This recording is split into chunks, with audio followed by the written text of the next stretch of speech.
No. Right on. This broadcast will start with everyone fidgeting with their hair. Not a problem for me. So if you have a chance to look at the protocol really quickly, I'll walk through. We've kind of done informal introductions. Maybe we should whip around first. Actually, that's in the protocol. So why don't I read through the protocol quickly, and then we'll try to stay with it. Although I can forget the protocol pretty quickly. If you're looking at it though, here's the basics. The basic of it. 5 minutes. We're going to introduce the participants, and then I have this. I have kind of an introduction to what the heck we think we're doing here that will take me about 5 minutes. So this is just to remind me of my talking points and to rein me in. And then for 40 minutes, the idea is basically that we'll hear from the folks who are trying to support the plan and kind of coach. First, they'll kind of role play as participants, and then they'll role play as facilitators. So if you can see kind of the breakdown on the protocol is the first thing we'll do is just have, Peter, Jarrett, and Kim kind of talk about their plan, but really briefly, and then we'll kind of do more of an extended response, like kind of role-playing what we would do as if you weren't around, so you're kind of eavesdropping on this conversation.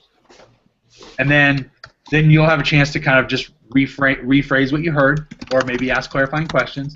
And then we switch roles and kind of repeat the whole thing. This time talking more about the facilitation and then less about what the participants are doing.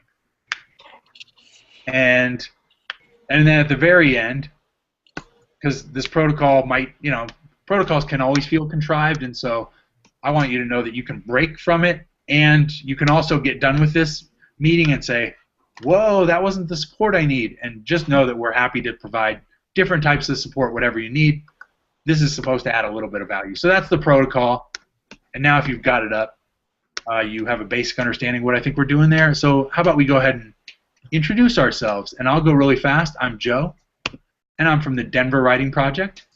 And I helped facilitate the MOOC last year, and this year I'm helping kind of distribute the facilitation a little more broadly.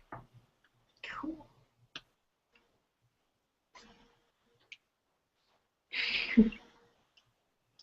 And how about Chad? Sure. Hey, I'm Chad Sansing, and I teach in Central Virginia, and I'm here as a Make Cycle coach and also as a webmaker representative from the fine folks at Mozilla. So as we talk, and we'll talk about your Make, but if you think about extensions or ways to kind of weave activities into kits later on, be included in writing project, teach the web kind of kits, I'm here to help with that as well. Cool. I'll go. I'm Kim Jackson, and I am with Northern California Writing Project with good old Peter, who I adore, and I'm also his colleague at Chico State. And I luckily have had a chance to work quite a bit with Christina through Digital Is. And I'm a total fangirl of Chad's, so, that's really cool to see you in person. I stalk you on the interwebs a lot.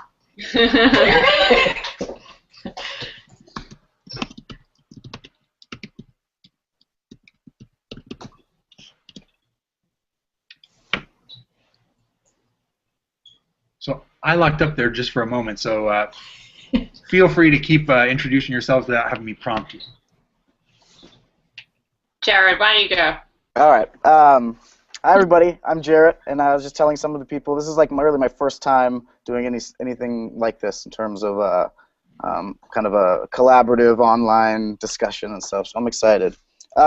Anyway, I just graduated with my master's degree in English. Language and literacy was my focus, so I'm really excited about that. Just finished up a pretty extensive thesis on basically digital dualism and this kind of sociocultural theory that kind of impedes the way that teachers think about using technology or not using technology in the classroom. So I'm really excited to think about memes. I've been looking at and reading about memes and looking at different types of memes websites before I started thinking about literacy and stuff like that, and just started to think of kind of scratch the surface and thinking about memes with some of my graduate courses. So I'm really excited to pick back up on this.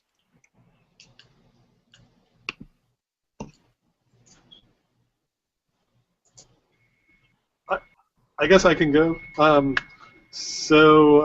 Yeah, I'm Peter Kittle. I'm the director of the Northern California Writing Project. So Kim and Jarrett are my writing project colleagues, local colleagues. And I've been doing meme stuff for a long time, since 2004, I think. I think I did a presentation at 4Cs on memes in 2004, which seems a long time ago. Anyway, so yeah, so I'm here in Chico. We're all in different parts of the same building, the three of us local team. Sort of, trying to keep the microphones from malfunctioning or something. But anyway, so that's me. Excellent. I guess I can go. I'm Mallory. I am in Philadelphia. I'm working here with Christina this summer. I taught high school English in the past. I actually also just finished my master's degree and will be teaching middle school English in the fall. So I'm here just to do general support with the MOOC throughout the whole summer. So that's me. Awesome. Totally awesome, yes. And so I'm Christina Cantrell, and I work for the National Writing Project with all you lovely people. I feel very lucky to be doing that this summer, too, and I'm so thrilled to do this. This is our second time doing this, Jared, but in some ways, like, each time's totally new because we just mix it up all over again. So, so you're right here in the mix with all of us. And Kim actually is one of the ones who started me on this, like, oh, massive, that can be really interesting, because she's been doing thinking about massive for a long time, and then I'm thrilled that this meme work is coming back into the fold. So it's thrilling. So I'm here in Philadelphia. I'm going to be around, and I'm kind of here both to listen, but also to be a point of support, and also to thank the Northern California Writing Project for taking the leadership for a full week on this on the MOOC. We're really, really thrilled that you're here, and thank you to Joe and Chad for helping us organize all this. So. Absolutely, good introductions. And we may still have Jose join us because he just pinged me, so I'm expecting him to drop in. So if he does, we'll let him introduce himself. But I will commence with my 5-minute introduction to this situation. So just to say, these are a few sort of introductory ideas about like the concept of coaching a make cycle team with a MOOC.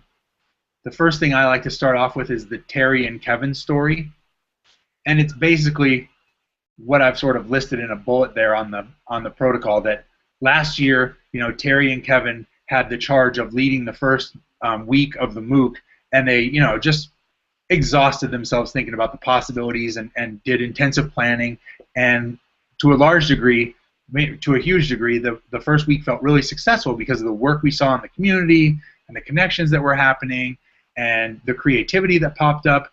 And then Terry and Kevin's, one of their reflections was they really thought that podcasts were going to be central to the work that week. And what ended up happening was all kinds of different other things that they had suggested and hinted at, but what they thought was going to be the central work really didn't catch on. And so they were sort of at the end of the week feeling like it was wildly successful, but it also wasn't what they planned or expected. And so it's just a story to say that, we'll do our best to give you feedback, and, obviously being planned and having a structure in mind is the best practice. At the same time, I think that, when you start to enact the plans in this MOOC with as many as 1,000 people that will come and go and log in and log off, there's really no predicting. So we're always doing our best guess, and if something feels, if you're ever unsure, I think it's, we're all sort of unsure. So that's sort of the moral of the story, is that best laid plans can sometimes get lost in the network. So before I go on, I do want Jose to be able to introduce himself. Jose, I'm so glad you could make it. Hey there. Can you hear me? We can hear you great. So yeah, I'm here at the CLMOOC for the second time now. I was participating last summer, and so I'm just here to see if I can offer any insights upon the participant point of view, and I'm just glad to be on board. Awesome. And Jose, thanks again for joining us. Once again, I'm Joe. Let's just whip through and just say our names. And would you mind going Chad, Christina, Jarrett, and then we'll pick up from there? Sure. You made it easy for me. I'm still Chad, like Joe just said. And I'm Christina. Thanks. Good to see you, Jose. Thanks for being here. I'm Jarrett. Hi, Jose. Nice to meet you. Okay, Kim, Mallory, Peter. Hi, I'm Kim. I'm at Chico State with Peter and with Jarrett.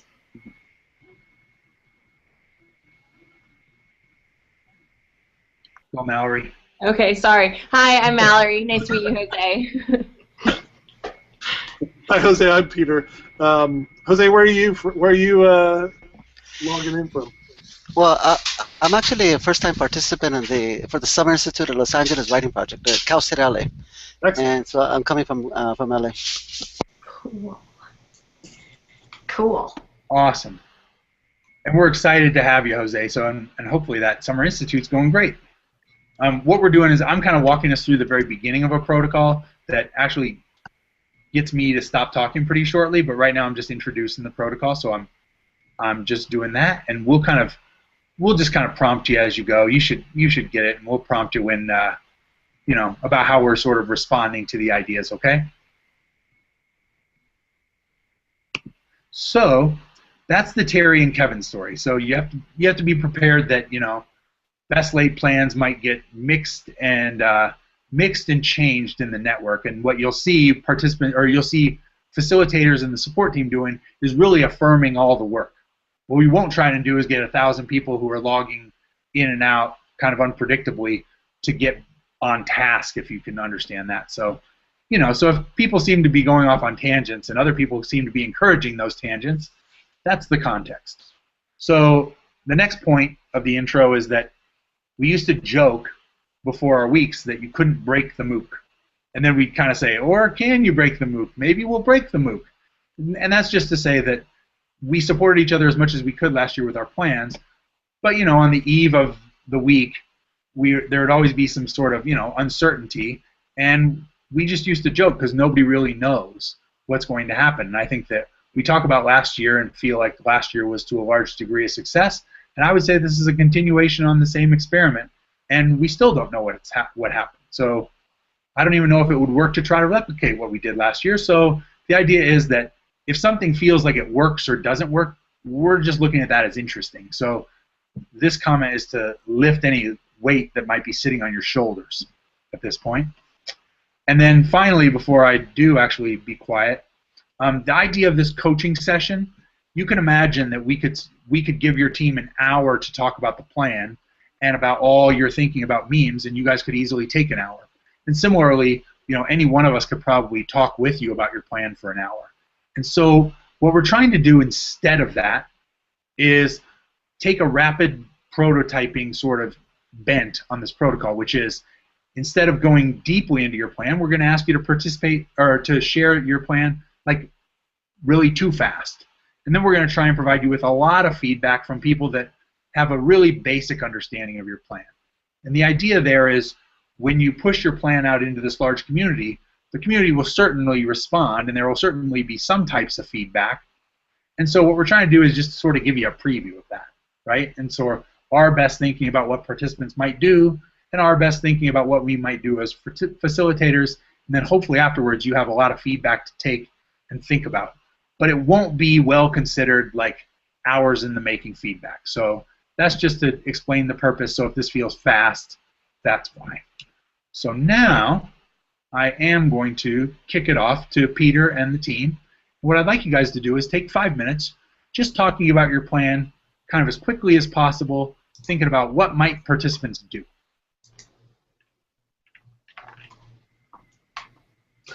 Okay, so you want me to talk? Kim, Garrett, do you guys want me to just sort of go a little bit? I would like you to go a little bit, but you know what? I'll throw our doc in this chat too. Is that if that's okay with you and Jarrett? Yeah. Yeah, definitely.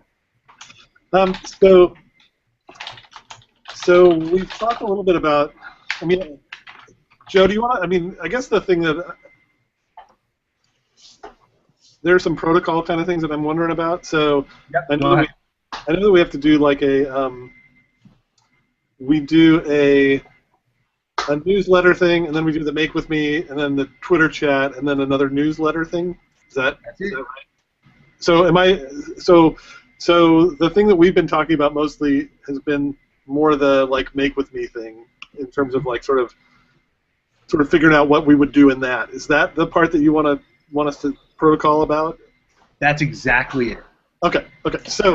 So we have this. So I think Kim just shared it out with you, but we have this really like tentative timeline that, like you said, will probably not actually work when we do it, but it's like it gives us a little security blanket thing.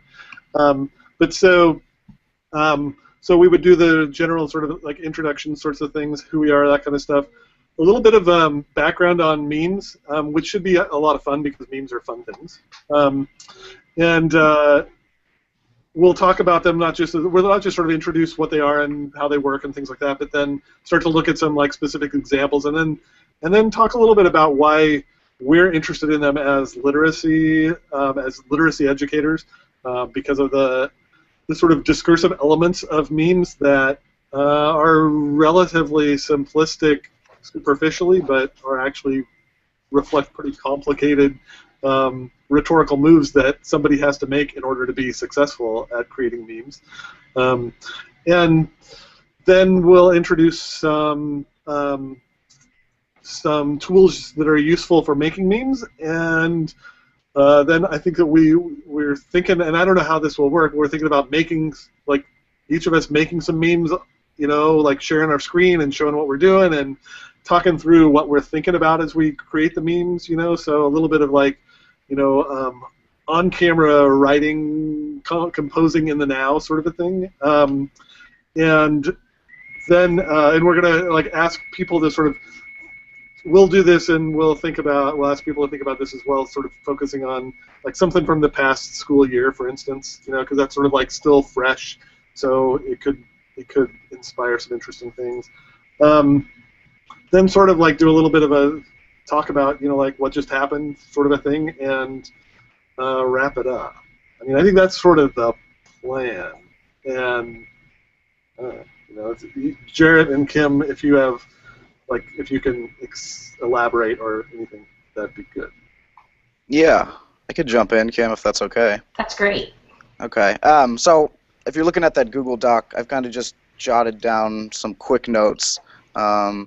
Under it says like Jarrett's notes, and it's because I was just trying to kind of wrap my head around how to talk about memes as a genre, kind of what that looks like, and why it's kind of new and why it's interesting to think about in terms of literacy and potential ways that we can think about using them in the classroom and stuff like that. So the way that I think about memes are they're individual units of culture that transform and evolve, and that's most often based on the relationship between the sender, who's sending that meme, and who's receiving it.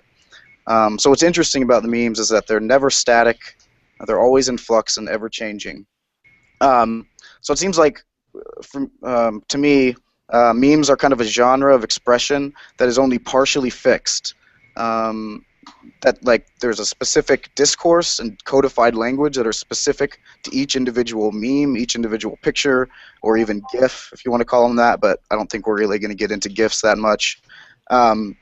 So there's kind of rules for each individual picture, but the context and what's being described in those memes is always changing, and again, usually based on the sender and receiver relationship. So they're constantly being like recreated, revived, and reimagined. And from what I've noticed, the context for these memes are usually based on the creator of the meme. So whoever kind of recreated it, it's based on like an incident, a funny incident from their life that they want to express through this meme, or it's based on some sort of what's happening in mainstream culture. That kind of seems to be the two main things in terms of what's happening in the meme. And so, like I said at the very beginning, we kind of just started, at least for me, I just started thinking about how to use memes in a classroom, in like a writing classroom, and we just started to kind of scrape the surface in terms of how potential ways that we can use them. And in Peter's class a few semesters ago, we used them as a way to kind of recreate arguments from some of the texts that we were reading. It was kind of like a quick and dirty way to re-say some of James G's arguments or Dennis Barron's arguments or any of these types of people that we read. So I was really interested in that. So you didn't have to necessarily go and write a a kind of a reflective paper talking through these ideas. There was a way that you could do it in one image, really. In one image, you could kind of pull to the front all of these arguments. So I thought that was really interesting, and it was also a way to kind of explore and kind of recreate difficult ideas or concepts that you're wrestling with. Kind of a text that I've been referring to a lot lately because it came up in my thesis a bunch, and I'm only going to talk about this just briefly, but this idea of like accumulating literacies, and Deborah Brandt talks about how new and old literacies kind of pile on one another and build up. And so I was thinking about that kind of in relation to, in terms of memes, because that seems to kind of be what they're doing. They're starting to kind of blend together. So like the discourse or the codified language from 2 or 3 memes are starting to kind of overlap and build on one another in these types of memes. Like you'll have the, Peter, you might have to help me remember these, but the scumbag Steve meme on top of the dog meme because someone's dog like ate all of everything in the fridge or something like that. Like it's kind of silly, but they're starting to like pile up and accumulate. So I'm really interested in that idea of like accumulating literacy and these accumulating rules of memes. So I'll think about that further and talk about it maybe more. But. Sure, and one thing I just want to throw out there is, Kim, we absolutely love to hear from you. At the same time, with the protocol, we do want to condense this because I think it's really good if you guys don't have a chance to express like your full idea. Oh, sorry. No, it's totally fine. And I also want to give you permission to break the protocol. I want you guys to feel free, like you want to explain your idea more, you're fine. It's not about the protocol, but I do think there's value in hearing what people get when they just think meme sort of thing, if that makes sense. No, that's great. And in fact, I was about to say, Joe, can we stop there and see what you all think? And yeah, so that's great. That's totally fine. Just say stop, and I'll stop right on the dot. That was good, Jarrett. Yeah. So the coaching group now, if you were a participant and you sort of, you think, okay, if I read the newsletter really closely, or if I just skim the newsletter, what might you do inside like a meme week? Or what might you want clarified, that kind of thing. I'll go with the protocol things there. So like I might remix a meme from something like the meme generator on Thimble, and I might not even get as far as switching the photo, but definitely switching the words, and then maybe feeling supported or curious or especially competent that day, maybe try to switch the photo too. I would want to know, as an educator participant, I would want to know more about, like, which memes are safe to use in my classroom, which memes are not. Can I really have kids making these memes? What if it doesn't, how am I supposed to assess my students' understanding of memes and using them? I think the idea of accumulating literacies that Jared mentioned, that really does interest me because, as he said, there are a lot of rules, and that's something that maybe outside this document we could come back to, the tension between what actually is static in the rules of different memes, and then what about them as a genre that's especially fluid. And I would wonder if we could explore, using the memes inside of a progression of either technology or new literacies. Like if memes weren't just the only thing, or if I didn't want to think about, how do I do a 2-week or 4-week study on this, that, or the other thing, only using memes, what's a good way to situate them inside of a learning progression? Yeah, I'll go ahead and jump in.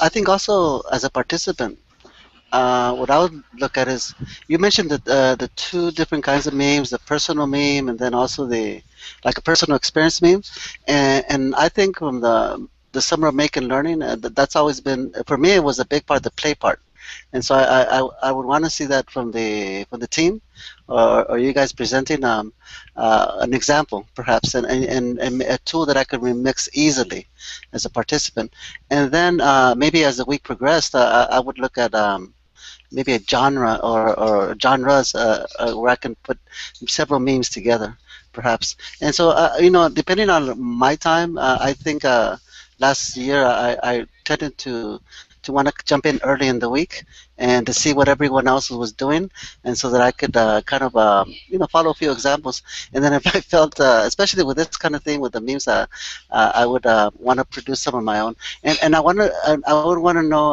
a quick tool to use, and so I don't waste a lot of time with that. So that's basically where I would be at now. And maybe looking at next steps would be how does it tie back to the principles of connected learning?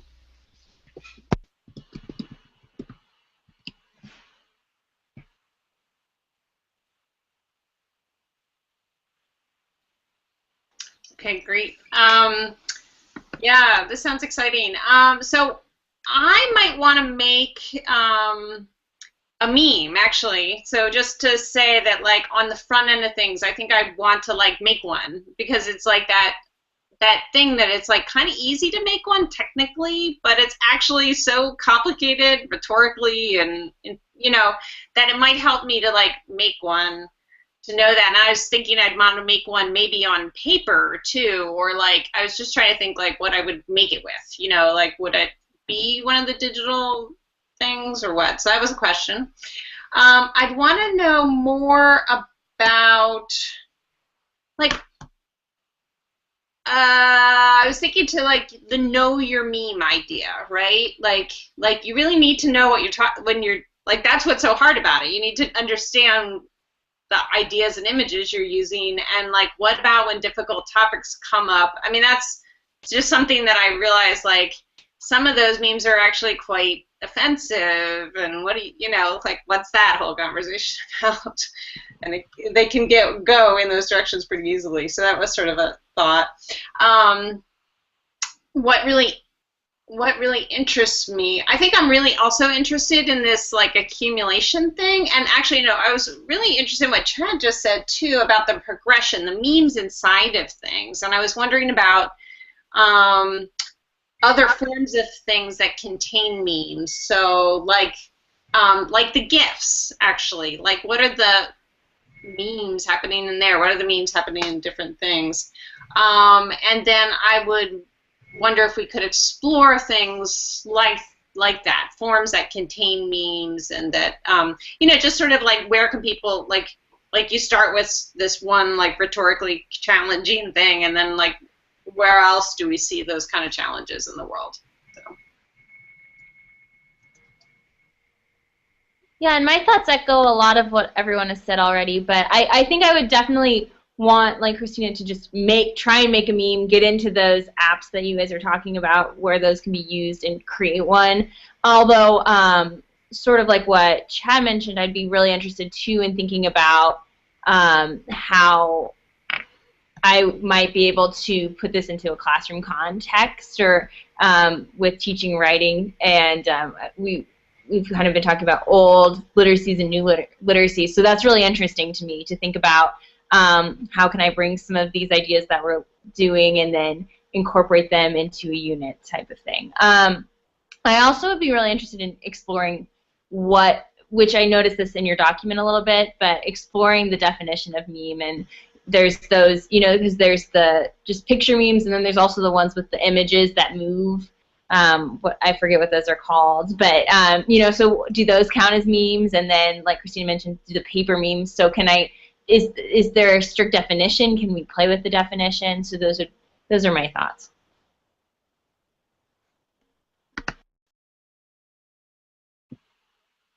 I think that's great. So now I think what would be great is for Jarrett, Kim, and Peter just to kind of say back briefly what you heard, and then we'll just try and keep that part to 5 minutes. Do you want me to take a stab at this? I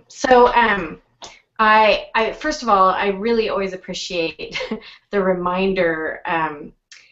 Peter and Jarrett and I typically teach college, students who are 20s, often. And so sometimes I forget the whole appropriate nature of those things. So I'm really glad you reminded us of that before we launched this whole thing. And it's making me think, is there a site, for G-rated memes, or maybe that's one of the things we should create. And sometimes even the meme itself isn't necessarily problematic, but, where it came from was, so that's good to remind. I really like all of your ideas that Chad brought up as far as thinking through how this becomes part of a larger conversation. So almost taking Jose's ideas and Chad's ideas together, so how you want something right away that you can work on and feel successful at the beginning of the MOOC, and then how do you extend it? What's the progression we can have around where do memes fit? I like the tying back to principles of connected learning. That's really smart, and we should make sure we have conversations about that. And Mallory's ideas of playing with definitions, and that actually, Mallory saying that reminded me of, I think that's what Peter's trying to do, particularly in that Ignite talk that he gave for digital media learning a couple years ago, was that education often has really bad memes, particularly with the teaching of writing. The 5-paragraph essay is our meme, and it's not particularly a generative meme. So, but I wonder if we start to play with that will mess with our definitions. It will mess with what the thing Mallory's wondering about. So that's the stuff that I heard so far. G-rated assessment, quick thing to what's the longer progression, keeping connected learning in mind, and thinking about the definitional work. And I just wanted to say too that we had talked a little bit about the sort of going beyond the digital sort of a thing. So how do we capture a meme in real life kind of a thing, or make a meme in some other form or fashion. So yeah, the paper meme or the anything like that. I think that will be something that we were already sort of thinking about in terms of breaking the boundaries. We would love to see all sorts of things like that happen. So yeah. Did you have any questions or anything you heard that you wanted to clarify? No, I guess that I would say that that our plan was, to make sure that there was making of the memes happening, and that we wanted to make, we thought that we wanted to be sort of generative in the potential topics for the meme. So, so we were thinking about school-related ones or things like that, but also sort of going beyond so that we could do sort of reflective, like the memes could build over the course of the MOOC so that people could keep posting them as, new things were happening and stuff. I mean, it's so easy, and if you the chat roll for our, during our hangout right now, we sort of were riffing on memes a little bit there, just in the chat roll. So it's totally a thing that, once it starts, it sort of doesn't go away.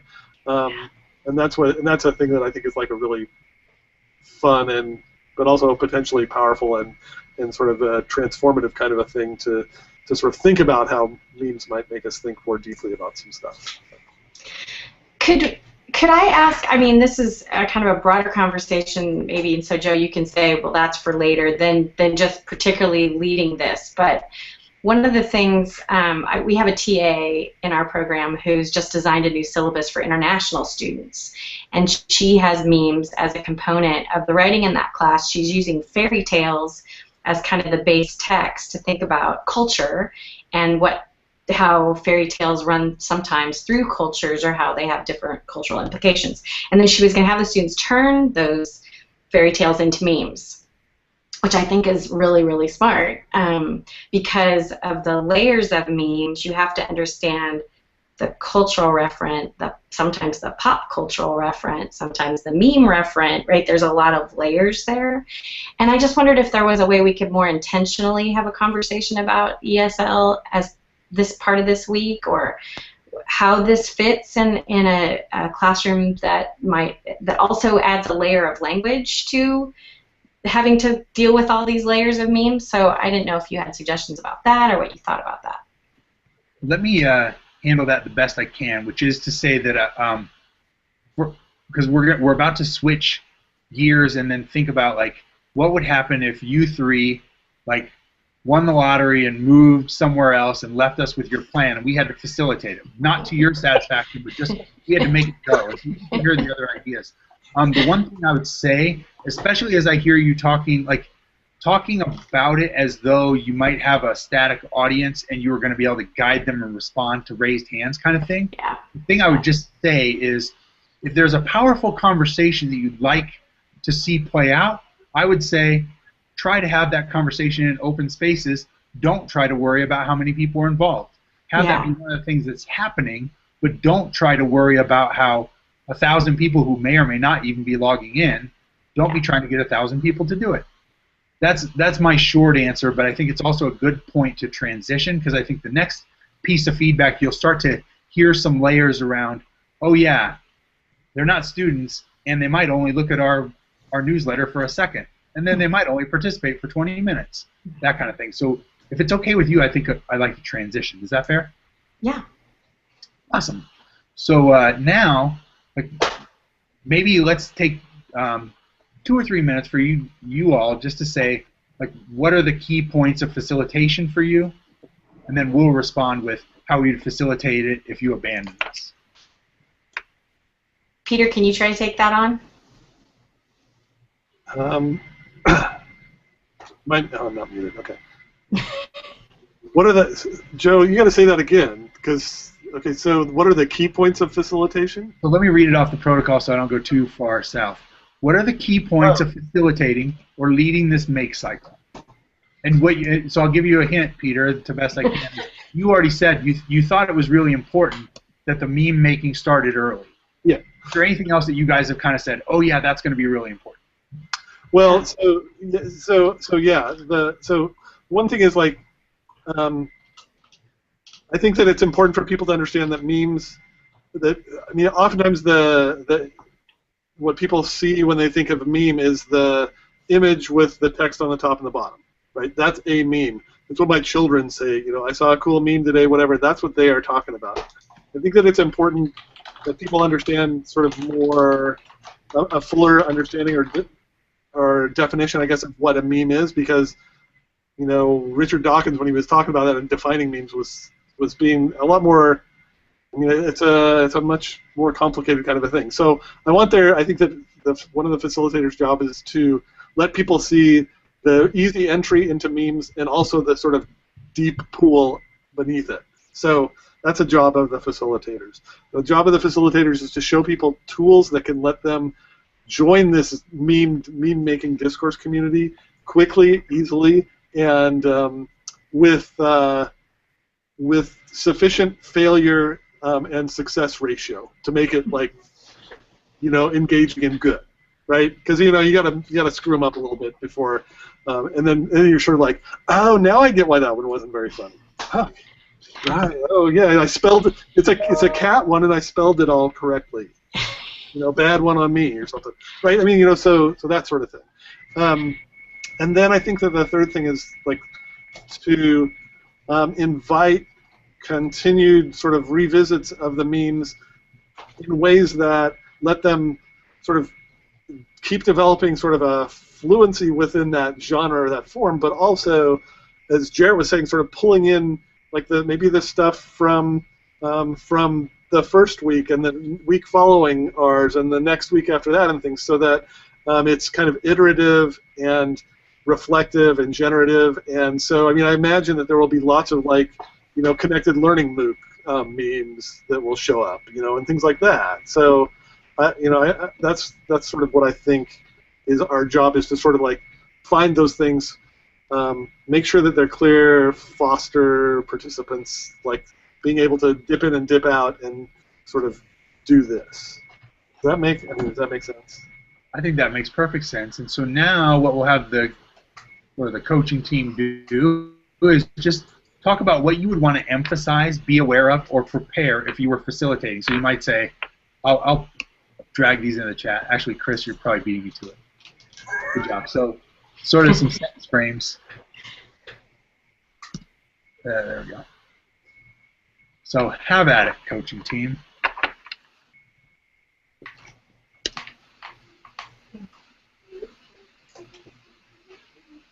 Chad starts usually. Sure. All right. I'll go. I don't know if I'm going to break protocol or not, but there are parts of this that I think I need to pay attention to more than others. So I would keep in mind the motto of whatever that one guy says on the last page of the Invisibles.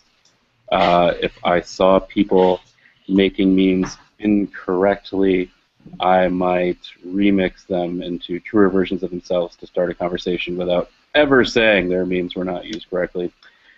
And here's what I think is kind of fascinating, in that I think there's a real opportunity here, is to everything you've talked about in terms of the theory and literacies and accumulating them, I really like. I also think there's this opportunity here to talk about how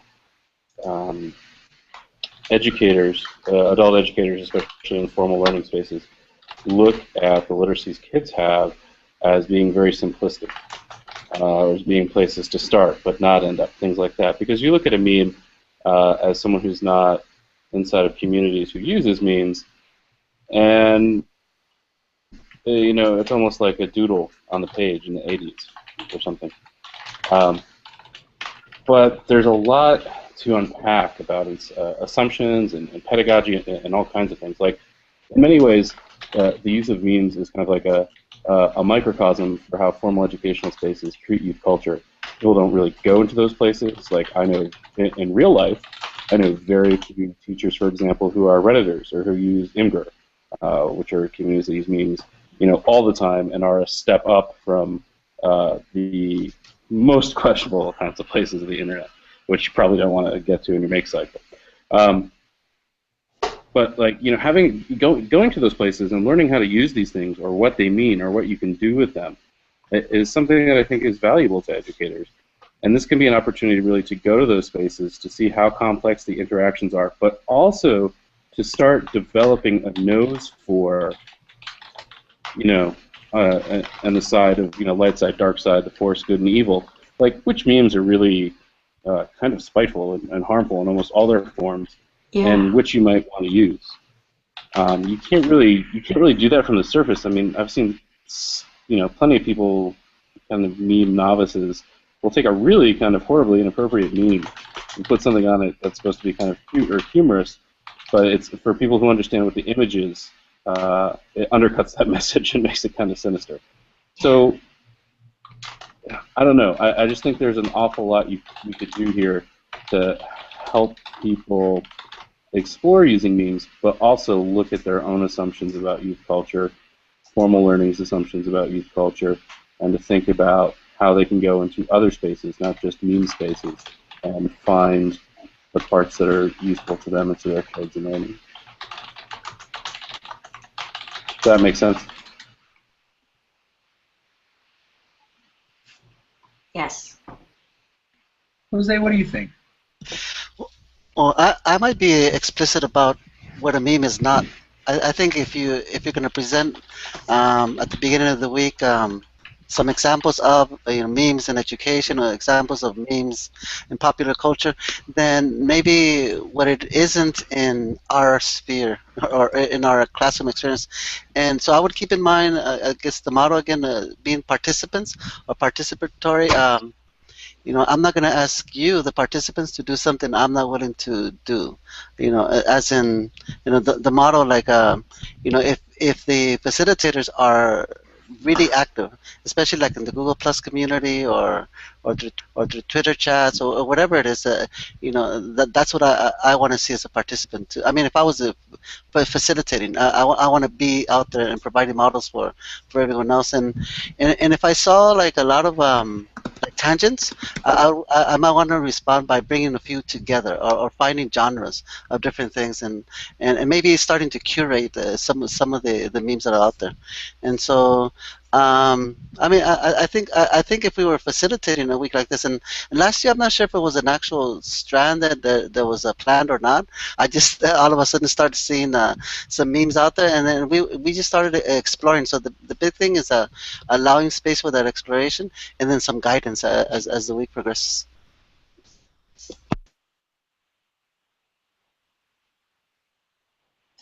I think this is all really smart feedback. I want to be explicit about just both the simplicity and the fun and the complexity at the same time. And I feel like what Chad was speaking to, I think, were both those things, and how you can honor these sort of cultures and subcultures and different cultures in this way, as well as where they can honor their own. I mean, like I think the meme thing is interesting because actually, like, sometimes the other person doesn't. You don't want certain people to get it, or it's not intended for certain audiences, right? It's like, so, you know, I just think it's complex and also an amazing opportunity because of that complexity. I'd want to keep in mind the motto that this sounds sort of cheesy, so I'm just going to say it's the summer to make, play, and connect. And I think that like what I think is exciting about this is the opportunity to like think about really complex ideas through play and make. So I'd love to really think about that with you guys all throughout. And through connecting. So I love this idea of like connecting people to each other who might be sort of, you know, picking up on similar ideas and connecting to discourse communities and to youth culture. And so I feel like that's really important. And if I saw I don't know. I just think if I saw opportunities to build connections between people, I might respond by trying to do that in lots of different ways. So.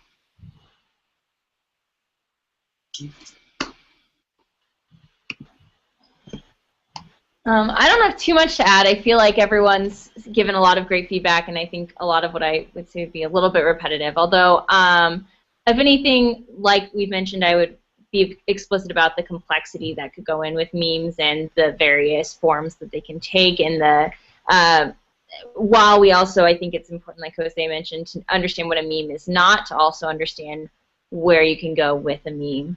And so that was just one thing I was thinking about. In terms of the motto, probably just keeping in mind the idea of being open to what people come up with, but also being willing to work with people to guide them to different understandings or different new connections if they seem to be a little off track or anything like that. So those are just some of my thoughts.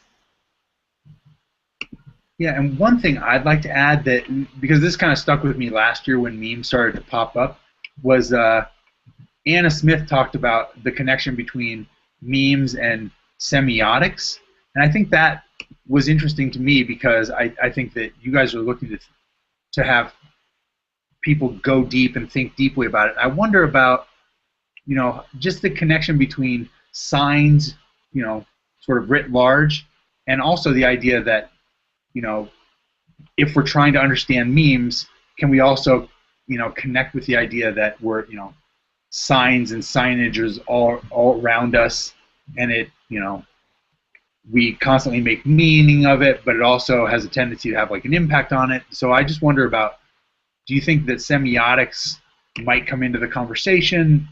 And one of the reasons I think about that is that it is also a really easy way to share and create signs, and we could talk about signs versus memes. I don't know. I wonder about, because it's another place where you can open a door perhaps, and not saying one needs to walk through it, but it's perhaps a rich place to see create people create.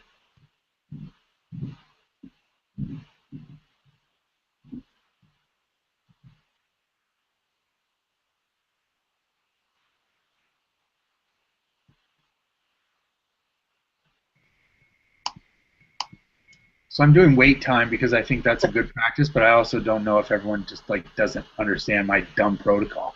So maybe last words from coaches if you got them, and if you don't, that's great.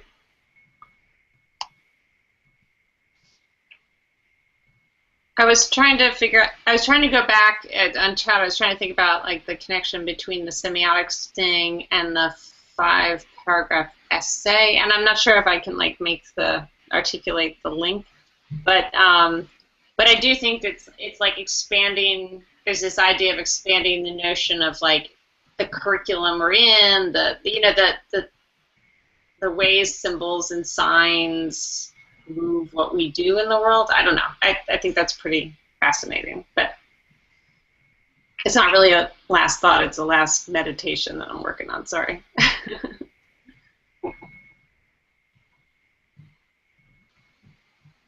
I like that as a last thought. Oh, Chad, unless you got one. Oh, sorry. I was just going to say you don't want to overwhelm people with pathways, but it seems like, especially maybe in the newsletter, there are lots of ways people can go from playful meme creation to really learning, doing a deep dive about memes and what they are and what they aren't. Trying to figure out how to use them in learning progressions. I just encourage you to kind of strike a balance between making sure that there are lo-fi, hi-fi, different kinds of entry points, different kinds of conceptual and participatory entry points without throwing everything at everybody all at once. Yeah, the plays on the front end. I think that's important. Jose, you were going to say something. I'm sorry. No, it's fine. I just think you guys chose a great, context, or a great, because it's very in popular culture. Memes are out there, and I think because we have prior experience, we're able now to, I think, make a leap or a connection to ourselves as educators. And so I'm looking forward to this week, and so in any way I can help, I'll be there.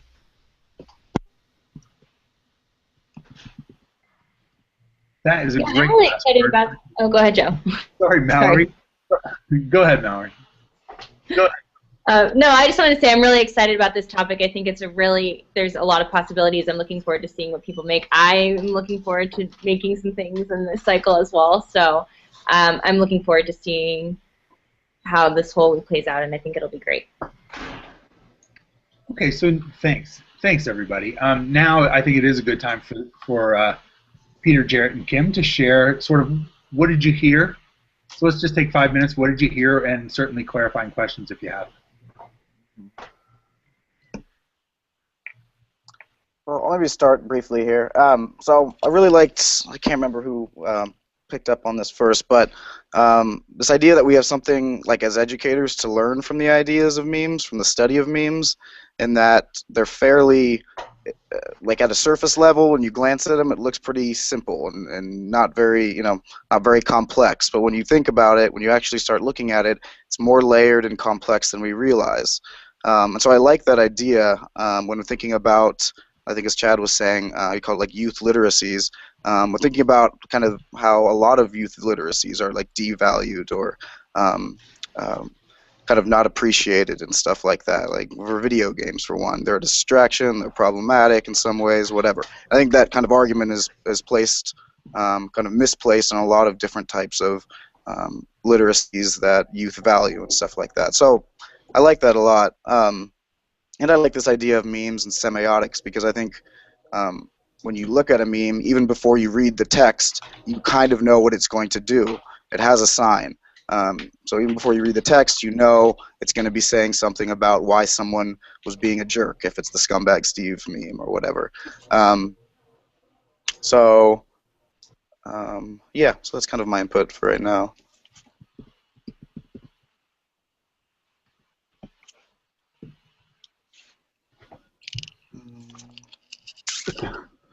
So I guess I can go. Yeah, I mean, I think that I guess the things that I heard, I'm not like. I'm not good at listening and reading at the same time, and so I've been reading the chats and listening and things back and forth and stuff. And now my phone has gone off, so sorry. But I think that I think that the issue of sort of understanding the kind of ecosystem in which memes work is a thing that we would like to sort of focus on. So. Shut up, Chad. I'm sorry. The replicability thing is like a really interesting part, because that's where semiotics and memes sort of. I mean, a meme is a kind of is a sign, right? But it's a sign designed with replicability sort of in mind. That a meme is only successful if it moves from one person to another person. So it has to pass along.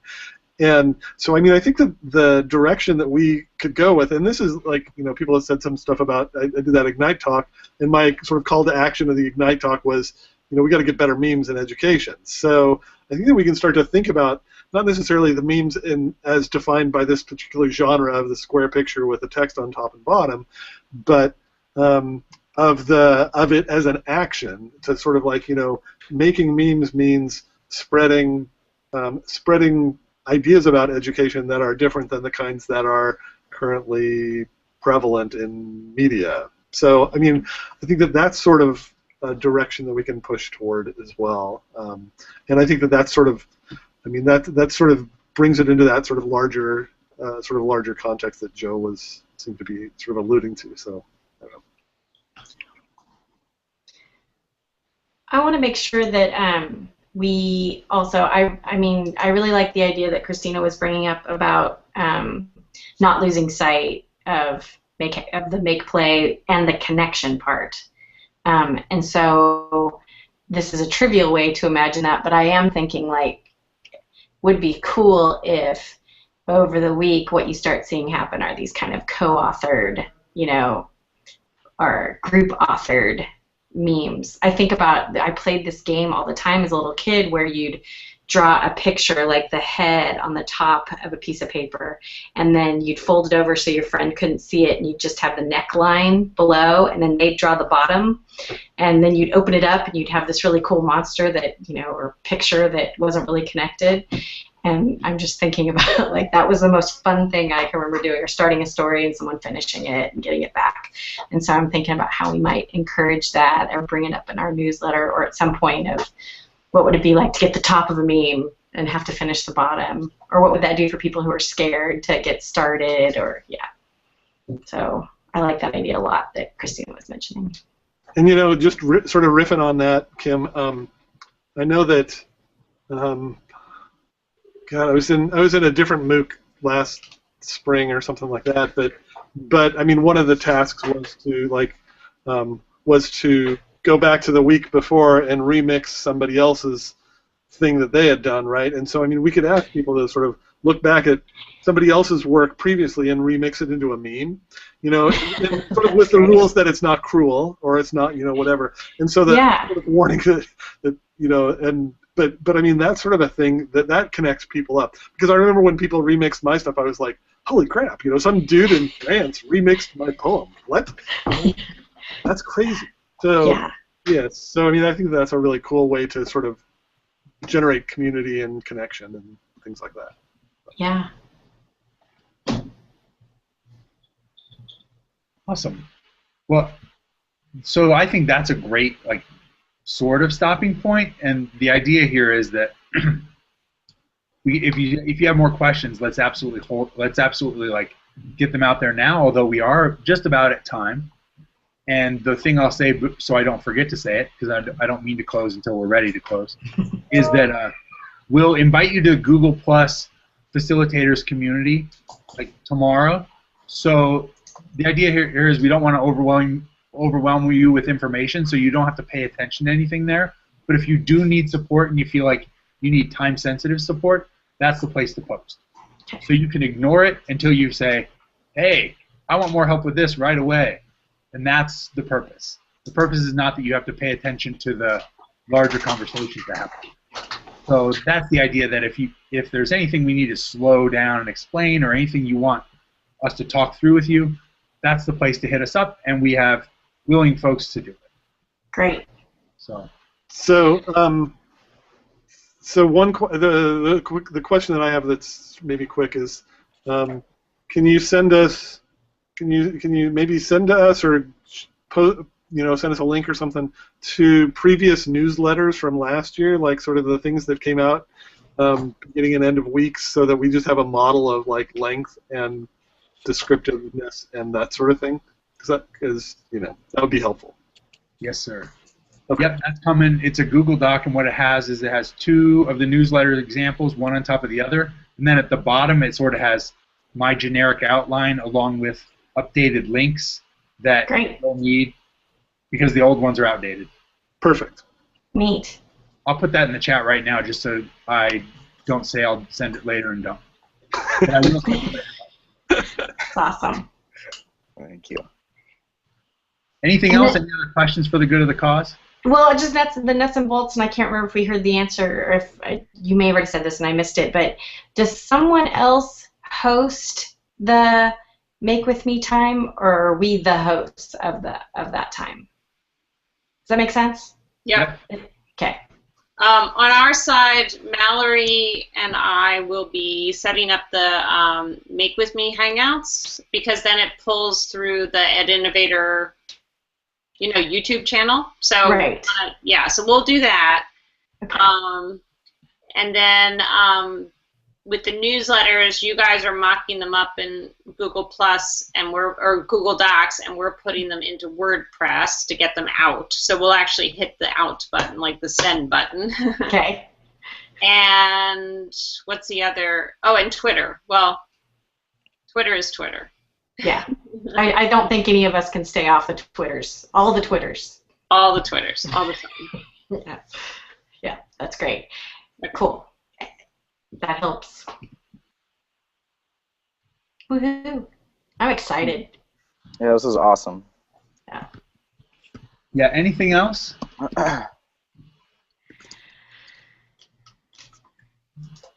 Then I just want to thank everybody for their thoughtful participation. Thanks to Peter, Kim, and Jarrett for bringing your plan, and just being so game to participate in this. And then similarly, Chad, Jose, Christina, and Mallory, I really appreciate your thoughtful feedback. So thank you so much. Oh gosh, yeah. That was great coaching feedback. Thank you so much. Thank you, everyone. Okay, big round of applause. So. Good afternoon. Thank you, Joe. This is awesome. Thanks, everybody. Yeah. Thanks, everybody. Thanks, everyone. Hey, Peter, I'm going to run over to your office. Cool. Do that. Jarrett, you meet me there. I will. Okay. All right. Thanks, everyone. Thanks, Joe. Thanks, Bye, everyone. Nice to meet you. See ya. Yeah, see you soon.